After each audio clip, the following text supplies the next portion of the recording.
Very good evening to everybody tonight. We are a little bit earlier than planned because we've got another show coming at 9 o'clock. So a very warm welcome from myself, Gary, and I've got the lovely Mighty Win, my right wingman, on the other side of me with the panel. We have got a special guest, which we'll introduce in a second. But what I'm going to do at the start of the show is, like always, just do a little bit of housework and give everybody a thanks. And for anybody looking on the other platforms, come over and join us. So again, welcome to all watching across the platforms. Thanks to all the mods working tirelessly in the background. Don't forget to hit the like button if you enjoy the show, just as it helps us get further as a channel to other NUFC supporters. Subscribe, hit the notifications. The bell for notifications. And if you want to support the channel grow, become a member for a very small fee. And it gives us a chance, well, it gives you a chance to win prizes and us to extend the program further. We've got content every single day of the week. We are starting to do a news channel now. Me, Win, and Andy are going to be involved in bringing you some news at midday. So look out for that. Monday, Wednesdays, and Fridays, I believe, is the days that we're going to be doing the 12 o'clock show. So that's a new part of the show, and we have got another show coming. That's good. We are just dealing with different things at the minute, so have a look at that. But like I say, it's a special one tonight because it's not directly linked with NUFC, but it is linked with NUFC. So just bear with us a second. But if you've got any questions, don't forget to put a Q in front of it. Have a look at the webpage, NUFC Talk TV. With all the news and the content that we've put on there, totally ad-free. We take a hit regarding getting any monetary value from it because we make it ad-free, just so you can read all the news as we get it without being disturbed. And apologies again for not mentioning all the viewers' chat because, like I say, we've only got a limited time, and if we read everything out, we'd be here till midnight. But anybody that wants their chat TV question or anything like that read out, just to be guaranteed that you can hit the $sign and you can give us a small donation and we can guarantee you for your messages to be read. All new members that give us gifts, membership gifts and things like that, we'll highlight too, and we'll give you a special mention. So without further ado, I'm going to pass you over to my lovely mate Win, who's going to introduce our really special guest. Now, I am going to do a bit of a disclaimer just before we go any further. Our special guest is a friend of a friend. I'm going to put it like that. But his background, there was something happened to him, to his family member, and he's been across a lot of the social media platforms, and he literally he tells it as he sees it. So all I'm saying is, because obviously we're before the watershed, I don't know where this is going. So for anybody that thinks that they could feel a little bit anti what we're talking about, then as we go through it and you don't like it, then just switch off, move over to another channel. What we don't want to do is upset anybody. The subject that we're talking about tonight is going to be difficult for some viewers to take on board, especially if you've been involved in something like this previously within your family. So I'm going to hand over to Mighty Win, who's going to introduce you to our guest, and I'm going to bring him on the screen, and we'll take it from there. Go, fire away, my friend. So first thing is, if you have a look in the chat, I've got it up there on screen now. That is the link for anybody who wants to make a donation to this lovely gentleman who's coming on here. This is Paul Kerry, known to the masses as Keza. Keza. And why we've got him on the show is because he is putting the boxing gloves on, and he's having a charity fight in aid of two very good causes. One is the Newcastle United Deaf Foundation, which, there you go, RNID. who, if you remember, had those fantastic haptic shirts that Big Dan Byrne was doing all the stuff with. And the other one is the Northeast Down Syndrome Association.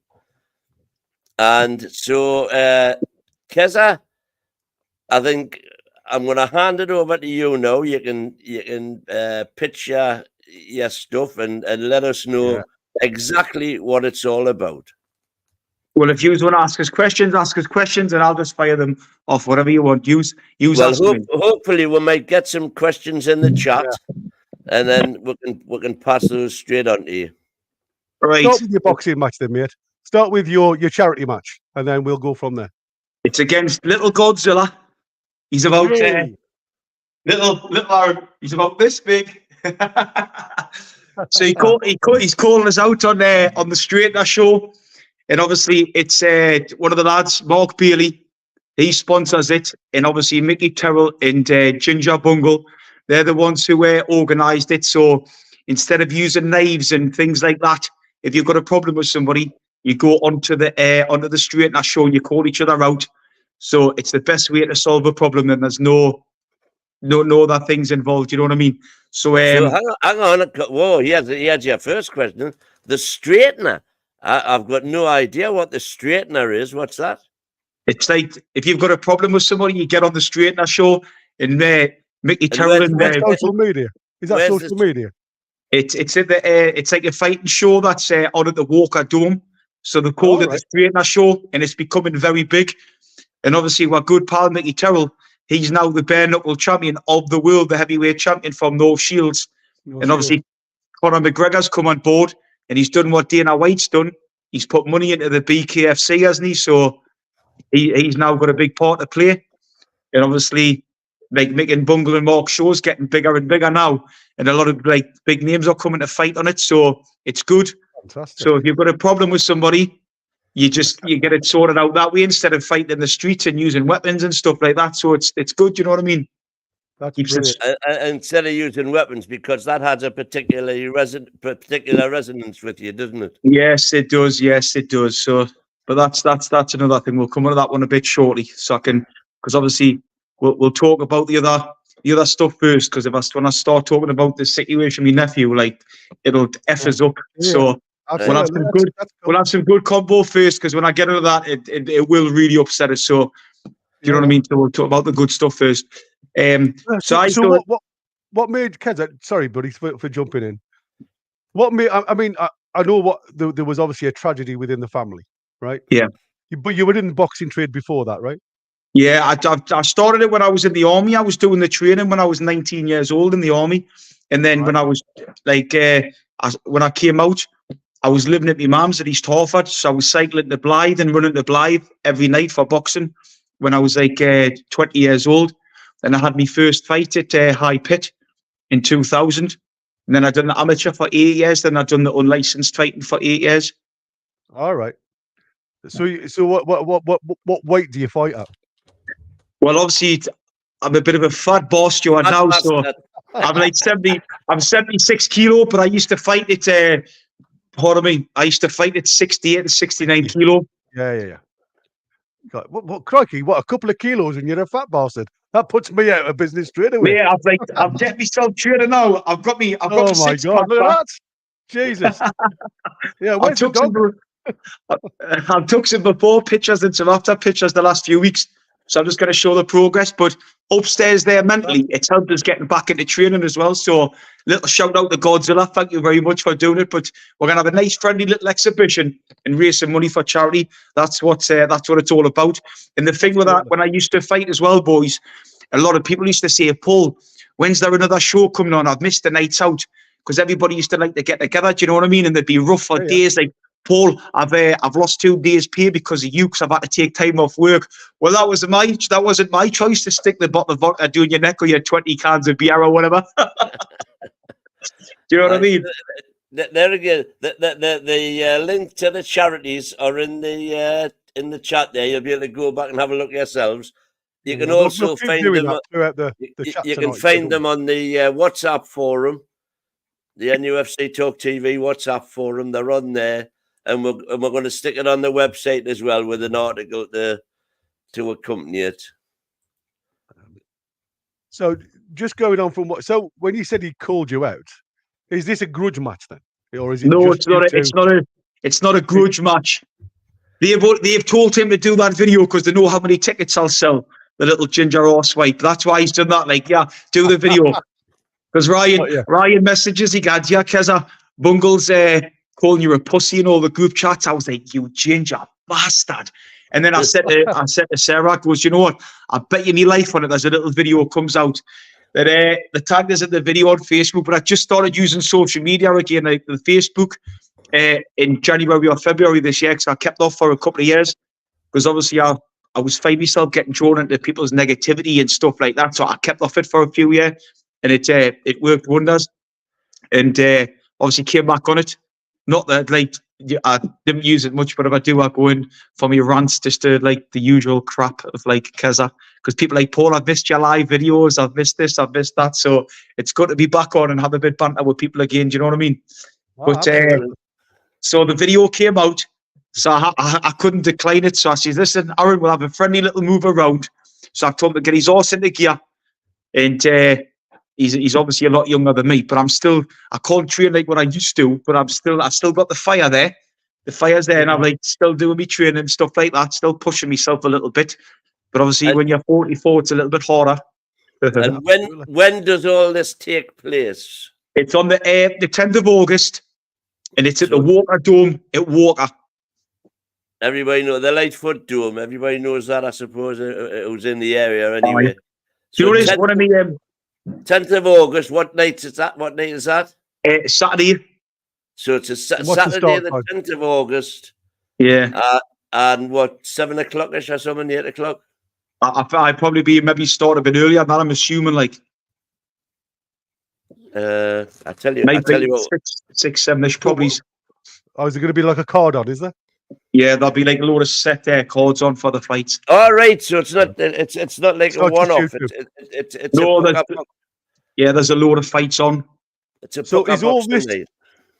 Pardon me for my my ignorance, my friend, but is all of the fights going towards a charity of yours, or no? Just mine, mine. So I've just been discussing earlier, like to myself. I was chatting to myself earlier, and then I thought, you know what, I'll do it the best way. So you normally get a purse for every ticket you sell. So what I'm going to do is I'm going to, like, obviously if I get 10 quid or 15 quid a ticket, like for my purse, what I'm going to do is charge the people, if the tickets are 40 quid, so I'll charge them like 25 quid or 30 quid for the tickets. And then what they can do is they can donate the other bit of money to the charity. So I'm not asking them to donate money as well as paying that, because I wouldn't take a purse anyway. Do you know what I mean? So I'm going to ask the people for the price of the standard ticket, and then the extra bit that I would get from my purse, just to donate it to the charity. So we're all like participating and like helping the charity. So it's a good way to do it. You know what I mean? Excellent, excellent. There's only one slight problem with it being on August the 10th. That Newcastle at home have got a home game that day. Yeah. What time's the home game on that one? It's a 4 o'clock kickoff. Yeah. There's plenty of time, man. I'll be going straight to the Walker Dome after I've been to the match. It's actually the breast friendly.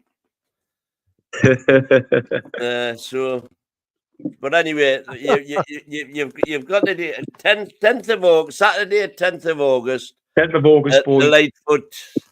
So, Keza, I've got a question for you, my friend. I've got a question, and this is from a really good friend of ours, and trust me, he's got a sense of humor like you would not believe. So the question is this: yeah, if two vegans have an issue, is it still a beef? Well, they sound like a bit of wet lettuces to me. and can they go to the what do you call that? The thing you were saying for sorting grudges out? Oh man, you were saying earlier on, Kez. Yeah. What do you call it? This place at the Lightfoot where you go to to sort your grudges out? The straightener show. The straightener show. That was it. Yeah. Apparently, George Michael needed that. That's one of the chats in there. So you Listen, straight it all out. on a really serious note, have a look at the I don't know whether you can see it on your phone, so I'm going to see it. One of our mods who's in the background, such a generous lad, he's just fired some cash over to your charity straight away. All right, Thank you. so there you go. AJ, Mr. Generosity. Thank you very much. One of many, I hope. Listen, everybody, if you do want to donate, if you want to donate a tenner or whatever, or a five or whatever you want, right? If you could just split if you want to donate a tenner, would you just split the tenner between the two so they've got like a fiver each, please? I appreciate that. Really good idea. Really good idea, my friend.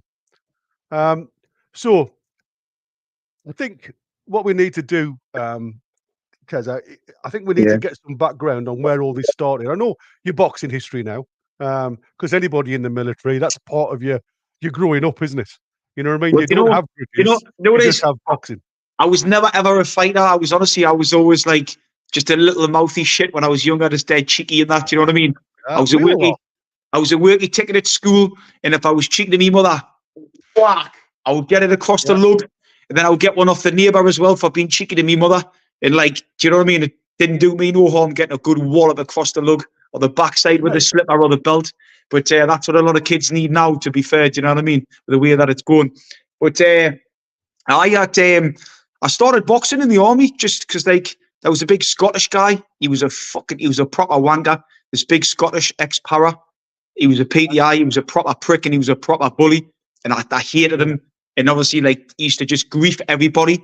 And I thought, you know what it is? I'm going to train him. I'm going to chill him. And anyway, I started training, doing the boxing with the army. And this little Scottish guy, little Joe, Jordy, I was doing my weight training at the time because I'd stopped smoking on the 12th of February, 1999. So when I'd stopped smoking, I'd started eating loads of food. So I got to 12.5 stone and I was really strong. And then my pal who I was in the army with, Neil Cole, he was saying to me, "Gans, Paul, like, people think you're on steroids." I was like, "What the fuck, steroids?" I didn't know any of that shit then, do you know what I mean? But I was like, I'm massive. Paul just did a thing because it's not 9 o'clock yet. Did I swear there? I once or twice. Yeah. Just be careful because there is a lot of people still. Sorry, everyone, if I swear, and I didn't mean that. No. That's why I put the disclaimer out there, mate, because I know when we get into the subject, it's going to be emotional. It's going to be an emotional ride for you, and that's why I said to people out in the background there that if at any point you are feeling a little bit hurt by the subject, then please either take the sound off, stay with us, or just stop it. I know what it's like for people that have suffered at the hands of other people. I've been part of it myself, and it's a lifelong prison sentence. It's not just something that goes after 2 or 3 months. You live your life with this, and every day you are suffering with loved ones that you'll never ever see again. So this is an emotional thing, and I understand that when Keza starts talking, he's going to be talking from the heart, and there's going to be a lot of anger, and there's going to be a lot of words that come out of his mouth that mean no harm or detriment to any of the viewers watching. But I'm just making you all sure now that when we get into the subject, do not be offended. Okay? Yeah. Hey, folks, how's it going? We'll keep talking good first, though. Yeah. All the way man. I thought you were in the same. Nice. I thought you were in the same room as him at first because when you had your drink, I thought he just drunk out of his glass because he was drinking the same glass, and I thought, how's he sitting next to him with his different cameras? I had a double. I went like that and knocked there. I thought, what the hell? So you both said, get the apple juice out, pour the apple juice, so we're drinking the same drink. Yeah. You see, he's the other side of the pond as well, Keza. That would give me really hard, man. It's a bloody wonders of modern technology. I've got the orange juice. I've got the orange juice with me juicy bits and the floaty bits. I love it. The pure orange juice. So reach out to all the watchers. Please, the charity is on the show there. You can see it at the bottom of the page. Be kind, be generous. If you throw in tens, split it between the two charities of £5 each. Don't have to break the bank with this, but it is going to a really, really good cause. Don't have to do a tenner, do £2, one each. Honestly, £1, £2, 50 pence, whatever you want. Honestly, it doesn't have to be much. I'm not asking for much. I'm not asking for anything. If you want to listen to the chat with what I want you to do, and obviously just then that's what we're going to do. Yeah, the beauty of this case is, like, obviously they can be viewed and viewed and viewed over and over again. So I'm hoping it's going to go out and afar anyway. Yep. Obviously on the live shows, you're only going to get a certain audience, but hopefully then on the repeats, you're going to get a wider audience anyway. So I'm just saying, you know, what we get tonight is a bonus. What we get in the future is going to be massive. I'm hoping. Well, anyway. we've got 5 weeks anyway, so we've got to go. August the 10th. What's Saturday, August the 10th. So Brian Scott said, "Here, Keza, are you the Nate Diaz fight?" A huge Diaz fan. I'm not sure he won. Good fight though. I don't. To be honest, boys, I don't really watch that MMA stuff and that. I think it's quite dangerous, to be fair. And I've seen a few bits before where they're like knocked out on the floor and they're still smashing them, and I didn't like that. I think it's disgusting. You know, when your opponent's asleep, so you don't need to continue hitting them. I just think it pisses me off, to be fair. Sorry for the swearing, but like No, you're good. It peases off. They can. I just think it's a bit extreme. But that's the difference between the two sports, isn't it? Like you say, as a boxer, you're guided with certain rules. Where with MMA, you know, the hammer blow, like you said, when they're down, you still, you know, you have to. You can see they've gone, and all you're doing is you're making the referee make the decision, because that's what you have to do. Yeah, and I understand it looks brutal. I've often looked at it when you're getting the hammer into the face, and I'm thinking, you know, that wouldn't be accepted when I was a kid, especially in the ring. I don't even bother watching it. Help out. Yeah, absolutely. Chris, do you want to? Thank you for coming on board, my friend, because I know you've got a show going at 9 o'clock direct. Do you want to promote your show before we get on to Kez's story? Well, we're gonna have a football discussion show. Not really debate. I mean, about Chelsea, and it's a neutral channel, of course, the Football Uncensored channel. Right after this one at what would it be in the UK? About 9 p.m. 9 p.m. So yeah, so you guys are going to be redirected to that one. But of course, our bread and butter is Newcastle United, but obviously we wanted to bring, and thank you Andy Bale for setting this one up. Because to bring in Keza, of course, and a much more important target, much more important than football, what Keza is doing. So the fundraising and all that stuff. So yeah, we can talk about it, of course. Brilliant. So the floor is yours again, Paul. As we've only got, yeah, exactly. Listen, we've got. I think once you start talking about the subject, we're going to have a lot of questions come in, mate. So what we're going to do, we're 25 minutes into the show. We've only got an hour before we need to move across to Chris's channel. So fire away, my friend, and then we'll chat a little bit as we go. How it all began for you? Right. Well, I was like very, very poorly. Just before like Christmas, I had like really bad flu, and I was lying in bed, but it was like literally a few hours beforehand. I was telling people on how to make a supplement drink, like oranges, lemons, and some brown sugar in a pan, and obviously give yourself loads of vitamin C. And I was like probably like leaking loads of fluid of crap out my nose. I was ill in bed, and my phone kept vibrating, and I looked at the phone, and it said, "Answer your your effing phone." And I thought, who's he talking to? Yeah. So I rang him up against Darren, and he goes, "Paul, like your own's been stabbed in Cramlington Village, and you know, like if you get a hit to the chin, right, it makes you go all dizzy and you can't think properly and stuff, right?" And I was just like, "What?" But my mind went blank because I was obviously lying naked in the bed. So I went to get like ready and stuff like that, and then obviously my pal Franco around the corner had rang us. And obviously there was a nurse there that was with him. But when the guy had stabbed him, he'd went into his stomach and he'd hit his like spine and stuff like that. Because what had happened was they were causing trouble in all the bars, and they got kicked out from all the bars. And they went to the Cramlington Village Club. They just started with some lass, and my nephew was like, "Yeah, just leave it be, man, just leave it be." And the lass actually went to hit my nephew with a bottle. And somebody pushed out of the floor for trying to hit my nephew with a bottle. And then that guy had went into his sock, and he got the knife and just stabbed my nephew like a little spineless coward.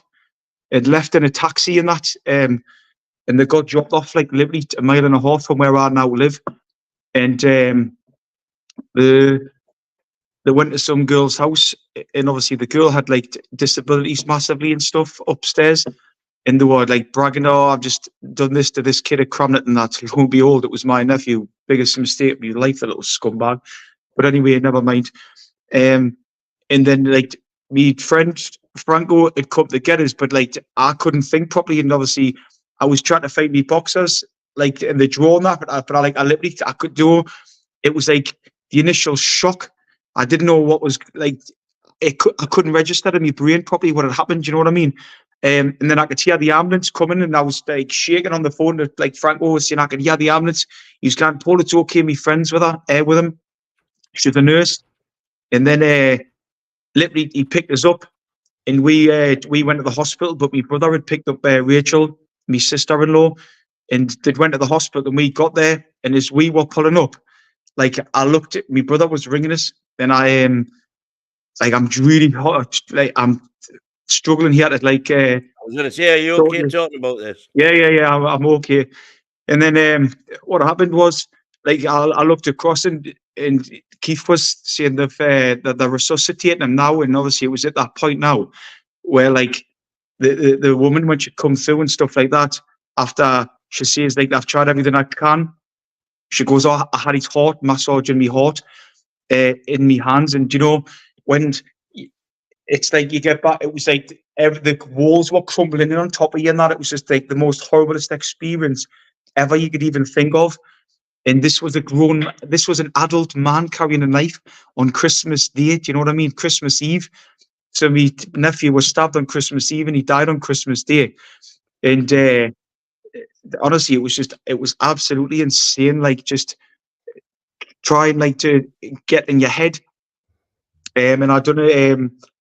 I was like, I cried myself to sleep when I got back home after Franco dropped us off. And then when I woke up in the morning, I woke up, but I was crying when I woke up. Do you know what I mean? And it's just like, just the crap that people can cause of carrying knives and that is just, it's insane. And obviously I was in quite a bad way for some time. Do you know what I mean? And obviously, like, I had to start trying to get myself to training again, and I went to church and I was talking to people, and it was helping us so much. But us men seem to think at times that it's like it's not okay to talk. Yeah. But it is. 5 minutes. Have a breather, my friend. Have a breather. Because you know what? Like I said to you before, my heart goes out to you and your family, because what happens in these events, Christmas now becomes not a celebratory thing, does it? It brings back the memories of a lad that's no longer with you. But you're absolutely, oh bless, look at that. Now that to me makes a beautiful picture, my friend, because dogs always seem to know when they need to give you a hug. Yeah, but just kids now carrying knives, like we can't tell them to stop. They're going to do it. It's a trend, isn't it? But it's just like we could only advise them. But it's just like there's so many kids being stabbed and that. And honestly, I didn't watch the news. I don't watch the news no more than that, because it's all hate and anger. It just pisses you. Well, you know what, mate? What I hope gets across here of what you are doing about knife awareness. This little picture that you're doing now. This lad has been on social media and had some of his channels taken down. Because unfortunately, people don't like to listen to this type of stuff because it's the real world. Where the way I look at it, you know, we have to get the news out there. We are a football channel, and the reasons why we've linked Keza in with us was because his nephew, that unfortunately lost his life, was a massive Newcastle fan. That was a massive banner made for him as well. Absolutely. At the Newcastle game, and it was carried around the stadium, and it was in the Chronicle, and it's on my business page, Paul Kerry's window cleaning. And yeah. They carried it around. It was absolutely huge. But you know, it's just like some people, like even the adults were like, why would you carry a knife and stuff? It's the worst of the worst. You know what I mean? Like, I used to carry a knife when I was a kid to go down the woods to build like sticks and that, like bow and arrows and that. You like, you know what I mean? You don't go carry a knife out on like on Christmas Eve and that. You know what I mean? Like, for somebody not to arrive back home to their family and that, man, it's disgusting. Like, Andrew Tate said as well. Andrew Tate said you should be hung from a bridge to be made an example of. And you know how it is? You couldn't have put it any better. Like, it's honestly, man, the society now is just totally ruined. And I'm an 80s kid, you know what I mean? And all the people I speak to about the 80s, the best days of your life. You come in when the lights went on in the streets. Yeah. Like, you know, like you knocked on your neighbours' doors for like sugar or bread or milk if you ran out. Like, mate, some people don't even know who their neighbours are. It's like nobody socialises. Everyone's too like wrapped up in their mobile phones. Like, you know what I mean? Like, go for a walk, look at the sunset. Instead of looking at your phone, look at the sunset in the distance. Like, you're missing out on things in life. Do you know what I mean? Things that are so precious. Like, do you know, honestly, like, I'm a huge like believer in like being nice to people at times and that. And obviously, it'll come back at you tenfold. Good things will happen. Yeah. But you know, Pay it forward, as I always say. Absolutely, my friend. That's beautiful. Absolutely beautiful. And one thing here, because obviously we the main focus of this is obviously not having Kessa, you know, recount this for no reason or putting him in a position where he's upset, and you know, that's not the main focus. We brought him on. He wanted to come on so we bring awareness for something that is going on in England. And we're gonna maybe we can make a couple of examples of what's going on in America as well with gun violence, because it does happen a lot of it. But Bandit had a comment here and said, "Man, stop this torture of an interview." And you know, obviously, Keza, you know, if you feel like we need to move on, we move on, man. No worry about that. But of course, we want to bring awareness of what's happening. It's a real thing. Yeah. It's a real thing. It is, and people think it is. The government and that don't like talking about it. Like young kids and that, man, made it. And like people, I'm in a few group chats, right? And I say to the lads, like, people share videos and that, and I'm like, lads, like, do not put any knife crime in here. Like, it makes us feel like so angry, and like, just it brings all the shit back in my mind and that, you know. Like, I try not to think about it as much. My nephew's always here, but he's sitting in the 6th gear. Because when I bring him out and I talk about him, I get very upset, and it makes us like I get little tingle things in my head. And like it was a couple of years ago when I was getting the tingles, I was getting nosebleeds and stuff, and like I was getting that angry by it. I had to try to stop thinking about it because it was like really getting to us. Do you know what I mean? But if I can help somebody on like not to carry a knife by letting them listen to my story or other people's stories that have also been in the same boat, it's not just me. There's so many other people affected, but the government should be talking about this and talking about night crime at school with kids and stuff. And my brother and sister Rachel raised it was like £18,000, and obviously because they give me nephew every pint of blood that they possibly could that the human body could take, and obviously there's an artery which comes from your heart. And he actually like sliced the main artery in my nephew, so my nephew's stomach was filling with blood. That's why they end up like cutting him and taking his heart out to try to see where it was. Like, do you know what I mean? He's like beautiful nephew gone because of someone's like disgusting acts. Do you know what I mean? But he got 26 year, and the girl that was instigating all the trouble, she got 18 year. But he's got to serve the full life sentence as well, the little scumbag. But if you notice on the Great North Run, there's a motorbike with their golden forks. That's my nephew's bike that was raised with the money. It's called the Owen James Kerry bike. # a pint for Owen. So that bike leads the Great North Runoff every year, all the time now. So the blood bikers, so whenever you see the blood bikers, give them a thumbs up and give them a wave, because they do a lot of things for people that we like. We take things for granted. About the blood transfusion service, those motorbikes. Yes, yeah. So like, and obviously one of my friends, I didn't realise till last year, Lee Ackroyd, my pal Lee Ackroyd, he was doing it on his own motorbike, his personal bike. He was doing stuff as well for the blood bikers. And I didn't realise, you know what I mean? And say, it's things that we take for granted every day. And just like, life is so precious, and why would you want to go and destroy someone's life? Do you know what I mean? Like, these young ones are probably sitting with, oh, whatever, mate. Like, do you know that? But then if it happens to a family member, then they're going to, that's when reality hits. Yeah. No, you're right. You're right. I mean, it's happening all over the world. And if us having a discussion about it, like this can like make someone think twice. And like, do you know what it is? Like, I don't need to be knocking around in gangs. Then we've done. If we've saved one person from doing a stupid thing, then good on with, you know what I mean, and good on them for listening and like taking advice. You know what I mean? Yeah. Every day is a learning curve, and it's good to listen to your elders. Remember that, you little rascals. Listen to your elders. Absolutely. Well, you know, but what I thought. What just before you crack on, Chris. For me, what you've just said there, from somebody who's been in the health service now for 20 plus years, all I'm going to ask the listeners is, what he's just said to you there happens regular. It's not just one of these things. I've been in theatre number of years where I've had a stab victim coming to me, and we have given him the kitchen sink to try and support life. But all you could do is give a little bit of blood, because that little bit of blood can go a hell of a long way to saving one of my loved ones or even one of your loved ones. 100%. So please donate, because it makes lives better. Jonas, I went 3 times to give blood as well, you know, and I the third time I went, I only managed to do just like so that's like a litre. It was like literally like that much off the litre, but I was having, because obviously I don't like needles, right? Even though I've got bloody tattoos, I don't like needles.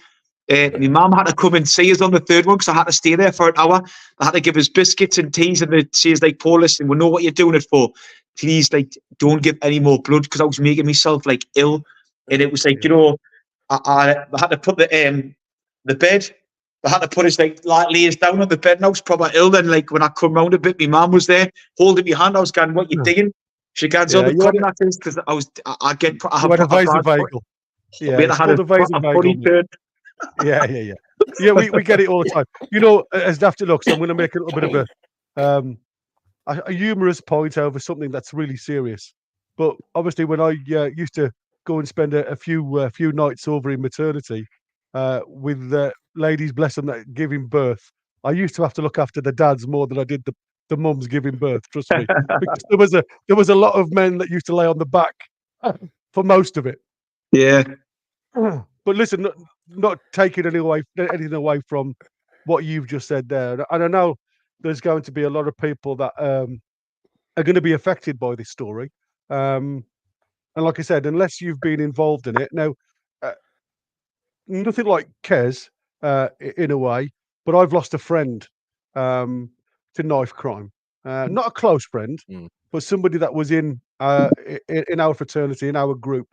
Again, in a bar, disagreement, and this guy met him in the toilet. He was actually at the urinal when he stabbed him in the neck once. Wow. And never ever gained consciousness from that. So it's out there, and like you said, it's not just kids that carry knives; it's men as well. Oh, no, it's yeah, adults, women. It's disgusting. I want to see a complete ban on knives carried around in the streets. And I know people can get away with it, because I spoke to a friend once who's a carpenter, and he's got a blade in his van. That I said to him, why are you carrying that? And he says, well, it's to shape some of his woods. But it didn't make any sense to me. You know what I mean? Because if somebody breaks into his van, they could use it on something. Yeah, they could use that and then attack him if he confronted them. I mean, the fact of the matter is that carrying knives is illegal. Yeah. So making it illegal doesn't stop it happening. That's the problem. But not if you can prove it for your business win. That's what I'm saying. There's a loophole to say that if you can carry these things if you can prove that it's for your business. Yeah, but if you're in the big market, or if you're in, absolutely, absolutely. Yeah, there's no a heartfelt comment as well. George Eaton saying, "I lost my nephew to knife crime last year as well." So, thoughts with him. George. On that. Yeah, thoughts with honestly. you. Yeah, it's like a trend, though, boys. Do you know what I mean? It's like, let's go and buy a shop. Let's go and buy these new trainers. Let's go and carry a knife. It's like, do you know what I mean? It's, you know, my son's 16 years old, right? My son's 16. And he's been doing the boxing for a while now, and he's doing very well training. And he's fucking for 16 years old. He's in a very good shape, and he's like 5'11". He's bigger than me, the little rascal. So anyway, I've said to him, Callum, if anyone ever pulls a knife out on you, I says, just say, no worries, walk away. I went, honestly, I'll deal with the family if anyone does anything like that. Because it's like, is it even worth, like, or however, when they've got it, it's like, it's the most vilest, scummiest thing you could do is carry a knife. But you know what it is? Or other people are doing it. So, I'm going to do this to protect myself. So, like, it's just, that's always the cry. It's always for defense. Yeah. But you know, like, until somebody has one too many or gets into a row and common sense goes out the window. And if you've got it, you can use it, you know. Do you know what's sad as well, though? During that bullshit COVID lockdown that we've done as well, like, everybody got together, the communities got together, everything was so nice. Then when everyone was allowed back out, the world just went to shit again, didn't it? You know what I mean? Just it's mad, but let's just hope some people who've seen this can make a difference and stop, like, carrying weapons and that. Do you know what I mean? Yeah, and if you've got a problem with each other, get the gloves on and sort it out in the ring. Raise some money or do it for a good cause. Yeah, Bay of Vikings just put this on. Look, I was in Cardiff Town in a walkabout on Tuesday night about 7 p.m. I went to the toilet. A guy come out and there was a blade down the toilet. The police had just walked in. This bar was empty. So it just makes you wonder, doesn't it, where he'd been. Well, it makes you wonder how many people are carrying blades, you know? No, absolutely. I don't go out anymore. I seriously don't go out anymore. Not to bars. I don't know if I'll give you one stat that's just on Google because I had to look it up. And again, this might not be true or accurate, but this is what it's saying. There were nearly 49,000 crimes in England and Wales involving knives or sharp objects during the year ending in September 2023, according to a newly published Home Office statistic. An increase of 5% year on year is happening. But but a lot of these are criminals, man. A lot of these are criminals. I mean, sometimes when stuff like this happens, you try to think, why. But this can't be normal people.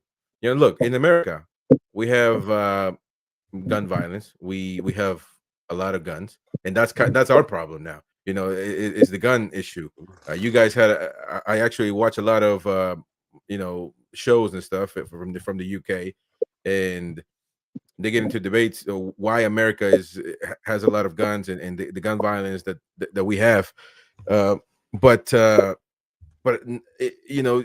this knife thing, man, it's unbelievable. Here, you wouldn't even think it's not even an issue. But then again, you guys did an amazing job with getting rid of guns. Amazing job, to be honest, to where now it's almost impossible. I couldn't even imagine how that would go in America if they were to make a change like that. But I would assume that the knife eradication would be probably a lot tougher because, I mean, guns you can keep a track of with serial numbers and all that stuff. But knives, man, it's just an epidemic, isn't it?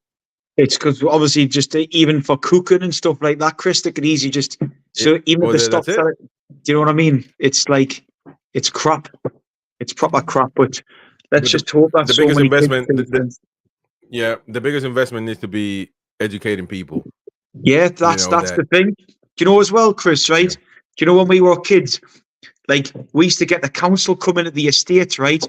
They would give us bags. And would go and collect all the rubbish out the streets and stuff, right? But now you can't even do that in case there's needles and whatever else lying about because the world's gone to shit. So we used to go and fill up the bags with stones and other things like that, take it back, and we've got like a Keep Britain Tidy t-shirt, or you got pens or rulers off the council. They're like, as a thank you for doing what you would do. And like, like now, mate, the lack of respect, like the thing that I hear, right, is kids throwing rubbish on the floor. It boils me blood. Like last week, some kid walked past me house and I seen him go like that with his big packet of Doritos. He threw a crisp packet on me grass. Get up. I was going mental. And he went, me? It's all to say, I was going, oh, yo, it's stupid. I've just get it picked up. I would go put it in the bin over there. There was a bin in the top of my street and he threw it. Honestly, I couldn't believe it. But this is the society now, like, honestly, they're so ignorant. It's like how I teach your kids. If my son threw something on the floor, I'd be so ashamed. I'd be blaming myself. Absolutely. Me as the parent, I'm to blame. Not my son, I'm to blame for not bringing my kid up properly. Do you know what I mean? Yeah, Penny W's just come on here. Full knife crime down in London. It must be rife down in London, to be fair, because you Well, hear of Nathan, something every other day. Last one was a 15-year-old girl that was murdered. can you remember that beautiful? Can you remember that beautiful girl on her way to school? Yeah. She was on her way. That was in Coventry, wasn't it? No, I think it was Sorry. near London. Was it? I There was, can't remember where it there was was. one in Coventry not so long back. Well, literally in London now, it's a daily occurrence. Yeah. It's a That crime thing robbing now. Rolexes, that in that gang stealing off people. Like some guy had, I think it was 1.2 million or 2.2 million, whatever it was. Rolex stole off his watch in London. Why would he even be walking with a watch worth that much money on your bloody wrist? Because me and my wife watched the documentary. Literally, I think it was 2 weeks ago. These little gangs with their little masks on and that. Do you know what I mean? Little Southerners, like thinking they're proper gangsters. And then somebody brought them a gun, and the reporter woman was crapping herself. And I just thought, like, what the? Do you know what I mean? And the government are even letting this get away. The likes of Sadi Khan, I blame Sadi Khan. Do you know what I mean? It's What like, the one that we're doing on the show is politics. you know, We don't do politics because it's just not that way. But you know, from I mean, everybody's in the chat has obviously said, you know, well done for you for speaking out. Indeed. There's a you know, like I said, there is a link to this to Newcastle because obviously the lad was a Newcastle fan. Of course. But the We're biggest talking thing to a for Geordie. me, exactly, the biggest thing for me is the fact that it's a topic close to everybody's heart because I bet Yeah. everybody knows somebody that unfortunately has had an issue, either confrontation with a knife or some type of weapon. And like Kez has already said, and he said more than once, there is a different way of settling an argument, especially if you're in the northeast, because obviously that's where we're trying to get some support for Kez's boxing show. But what do you need to do, Kez? I tell them once more before we move on to a bit of football. What do they need to do to settle an argument? Get in touch with somebody in your local area and sort it out in the ring. There's plenty of shows on now. You've got Street Beef UK, which is Paul Venice. He's organising that. You've got obviously Mickey Terrell and Bungle and Mark in Newcastle. You've got King of the Ring, because King of the Ring came to Newcastle last year and interviewed me in the ring to talk about my nephew. But that was the first time that I talked about it in a long time, you know. And the poor guy couldn't even ask his questions, bless him, because he was that upset of me being upset.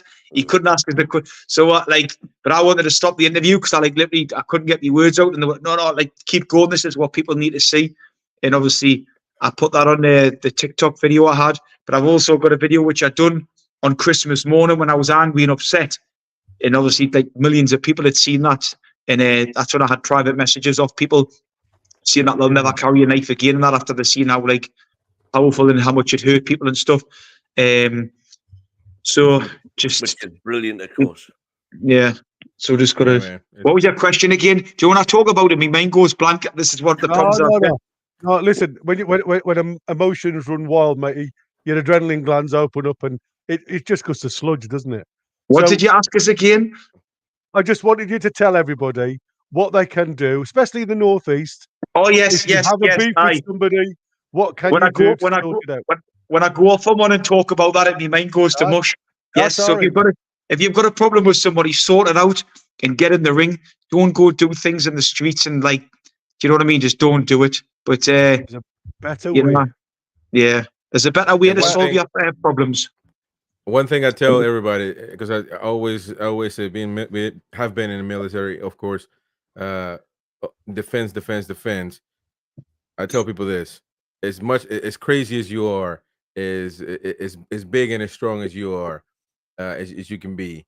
Remember, you think you are Billy Badass until you meet Billy Badass. There are crazier people than you out there. Yeah. So as crazy as you are, be a moral, prudent citizen and walk away from confrontation. That's simple as that. You're not a weak person. You're not a coward. You're being smart and you're trying to go home alive. Because unfortunately, that's the way we're living here in America and England, two of the greatest countries on earth.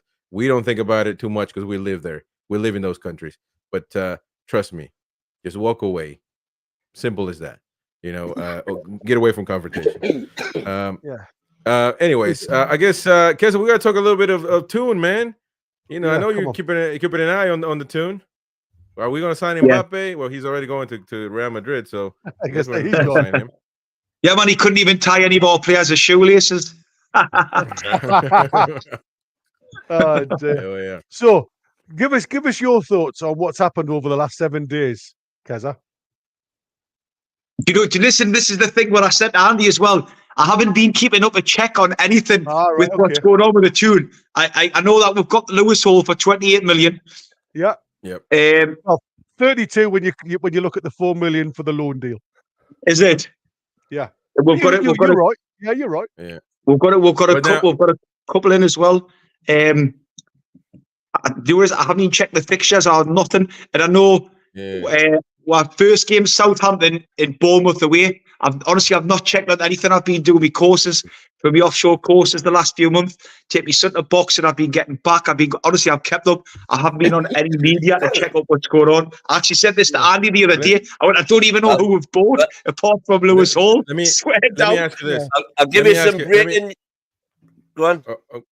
No, I wanted to ask him and get his take on how he assesses Newcastle United's past season. How do you rate Eddie Howe this past season, the players, the season overall? What do you think, man? When Anthony Gordon come to her, right? I think it was a bit of a little, because he was a little shit when he played against for that time, and then he's gelled very well. But the thing is, as well, though, I think he brought a bit of a lift to the club as well. Anthony Gordon, and Bruno also big lift, and Isak was just a massive lift a few games into the season when he come. But I actually said in the group chat, 20 quid that he scores more than 10 goals, but he only scored 10 goals, didn't he? And when we were doing absolute shit, I swear my kids' as lights, I said, Newcastle's got to finish in the top 4. Everybody's gone, are you on drugs, Keza? Are you mental in the head? People sending voice notes, right? That when the season finished, Keza, please tell me you put a bet on at the bookies. I was like, no way, Anna. Honestly, you couldn't write it. And we finished 4th as well. The odds was a massive apparently as well for us, weren't they? Yeah. Just are you in our group chat? Or you were talking about another one? No, I'm in a WhatsApp group just with some local lads from like where I am. We definitely got to get you on ours, man. We got a bunch of Geordies on there talking shit. Put us on. Yeah, man. We got to get your contact. Just to give you some background on Keza, because there's going to be people out there that knock him thinking, "Oh, what do you mean you don't know what happened in the last 7 days?" Keza works away on rigs. No, I've been doing my courses. But when I've been linked with anything. As soon as I've come back, Gary, right? I've had me tea and I've had to take my son straight to boxing, and I'm also training. I come back from training after 8 o'clock and I take the dogs out. I get back in at 10 o'clock and I'm straight to bed. I swear down. Like, you've seen, honestly, I've been so, mate, I've been paggered. And you know, like people in the mornings in the WhatsApp group, Keza, you ignorant prick, I haven't replied for a couple of days. But like, honestly, I have been so busy, I've not had time to keep a check. But I know a couple of things here and there with the games and that, but I had the people in touch with us the other day as well. When I was on my course, I was going, I'm busy doing my course. This was on Friday. She's going, hi, whatever her name was from Newcastle United. She says that I've got to start using my phone to scan myself in because I had the plastic cards. Because I've just upgraded my phone a couple of weeks ago because I didn't want to have any. I bet you didn't have any trouble whatsoever gaining access then with your plastic card. Like well, a couple of times I did, Gary, and I had to keep going. So I was waiting the queue, but I was a little bit paid off at times though. But I was going, listen, so obviously my wife's cousin, he's pretty high up at St. James's Park. I'll not mention his name. So he got us me tickets for Wembley last year as well. So anyway, he's the legend. But never mind. Shush. So anyway, I was sending videos to him on WhatsApp of the size of the queues outside of the ground, like the ticket office.